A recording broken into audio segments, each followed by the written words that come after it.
but to love yourself.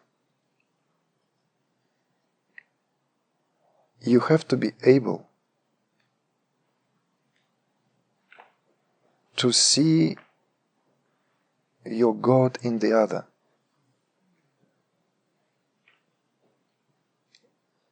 You have to be willing to see God in the other. Not just hypothetically,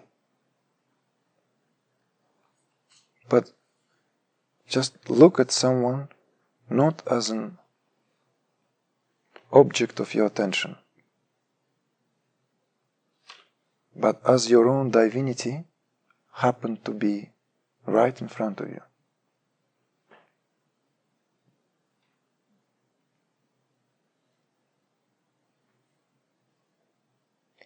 And again, this is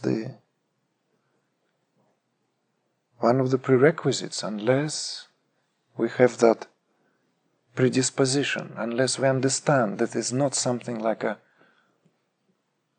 choice given, or it's some kind of a caprice. It's not a mood making either. It's to see another being, literally, as your God, your own divinity, in whatever form, whichever form that divinity presents.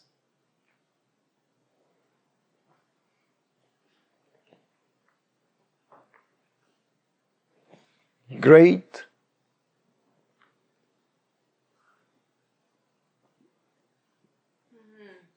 teacher of Advaita Vedanta, walking from the Ganges, from his morning bath, surrounded by his closest disciples. This is Adi Shankara. Perhaps somewhere the pathway was not as wide, and the Shudra happened to be on the pathway. Shudra is the untouchable, the lowest caste. Shudra, the dirtiest work, the lowest caste. Adi Shankara is a Brahmin. Brahmin here, simply the top of the caste system in India. 4 castes: Brahmin, Kshatriya, Vaishna, and Shudra. The priest, the warrior, the tradesman, or the trader, and not even a working man, but it's like literally everything goes. Shudra happened to be there. And it is a custom that Shudra should stay away when Brahmins are passing or nearby. They cannot even be on the same side of the road, in the same side of where the Brahmins sit. They have to be separate. It's a custom. And India is a country of customs. Yet as they continued walking, Shudra touched the shoulder of Adi Shankara. Adi Shankara turned around. How dare you?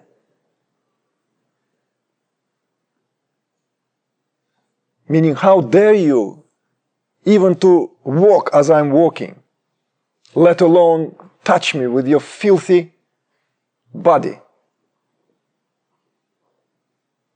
How dare you touch me? And Shudra looked straight into Adi Shankara's eyes and replied, "Who touches who?" And Adi Shankara got frozen there and then, because this was Shiva in disguise. There was no one but Shiva, just to probe and see how far Adi Shankara's self-realization reached. Already he's teaching, already he's delivering discourses, he has disciples.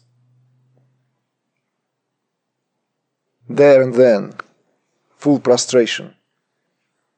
But Shudra just limping, walking down. He doesn't give a hoot how this greatest sage will respond. This is what it means. Divinity can be in disguise, in every form, in any form, on a throne or in a gutter of life.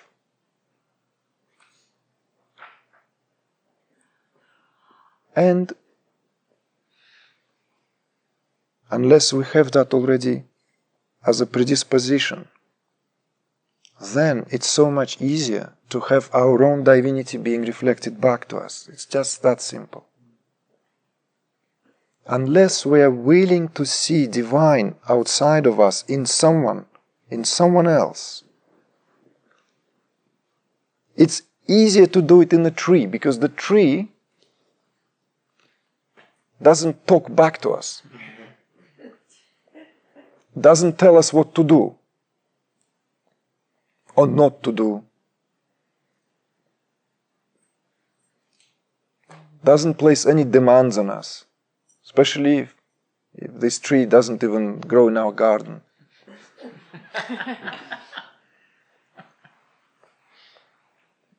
But to recognize and see God in someone else, it's the first step to recognize your own divinity.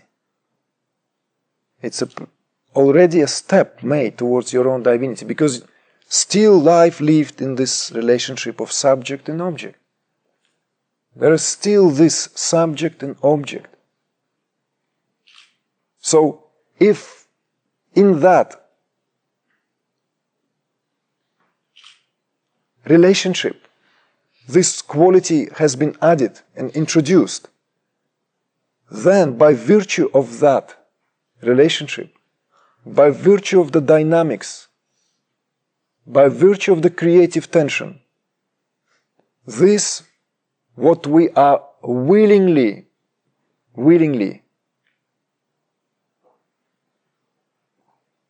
inviting ourselves to recognize, is being reflected back on us. It's that simple. Because there is this intimacy between subject and object. Supreme intimacy. Because subject and object exist only in this dual state of consciousness. Unity annihilates that, obliterates the gap between subject and object. In unity, one cannot see the other, because the other simply ceases to exist. The self simply beholds its own self. Whatever it looks, whatever it turns, it just becomes absolutely normal. It's not unusual. It's not bizarre. It's not even elevating. It's not even mesmerizing. It's just normal. It's amazing everything prior to that. Awakening is amazing. Shift in perception certainly overwhelming. Shift in consciousness.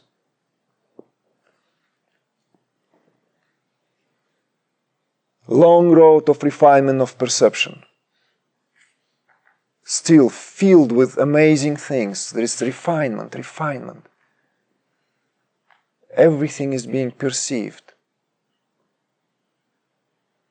Not placidly, but the finest quality is being recognized. The finest quality is being extracted. This is refinement of perception, which until it reaches that celestial perception, the finest. It's like Maharishi Mahesh Yogi said, it's like seeing the sap in the flower. Seeing the flower, but also perceiving the sap of the flower.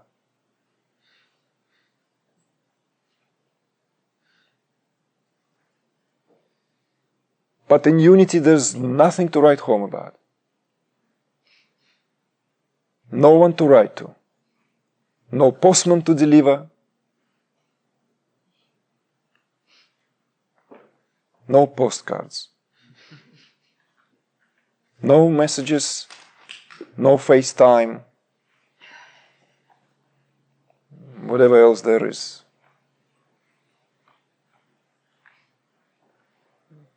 The self beholding itself.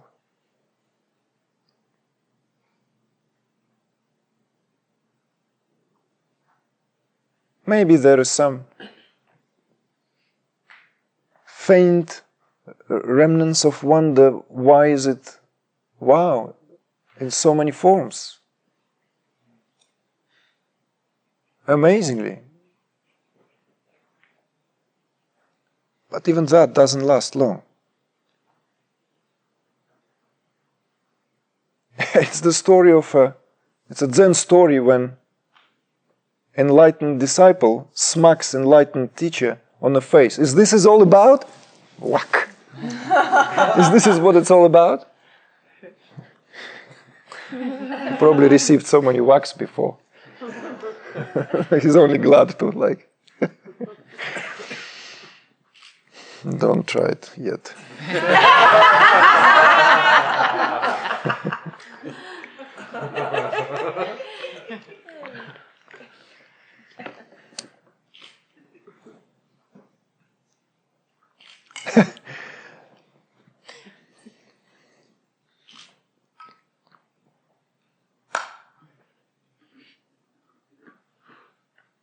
But the decision has to be made.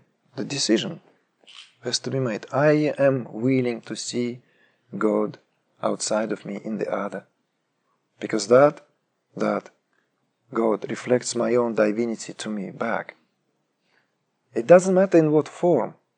You don't even have to like it. It doesn't have to be God as in, like, in those frescoes, in those paintings, Alleluia stuff. Alleluia kind of way. Some gods just look like plainly like that.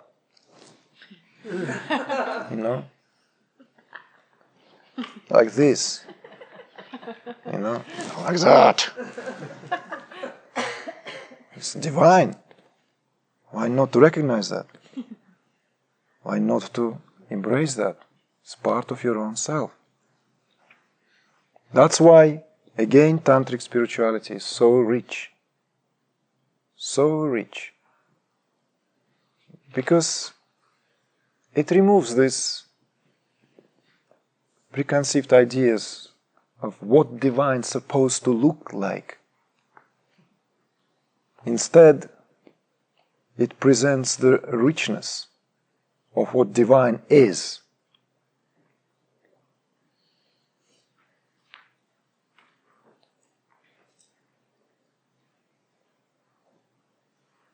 So next time in your relationships, before you jump on a gun and start expressing yourself in all your might of righteousness, of who is right and who is wrong, look for just split second that this just might be an opportunity to see your divine self in fury. Just an opportunity to see your divine self reflected back to you. Your divine miserable self, your divine argumentative self, your divine jealous self, your divine happy self. Your divine angry self, your divine funny self.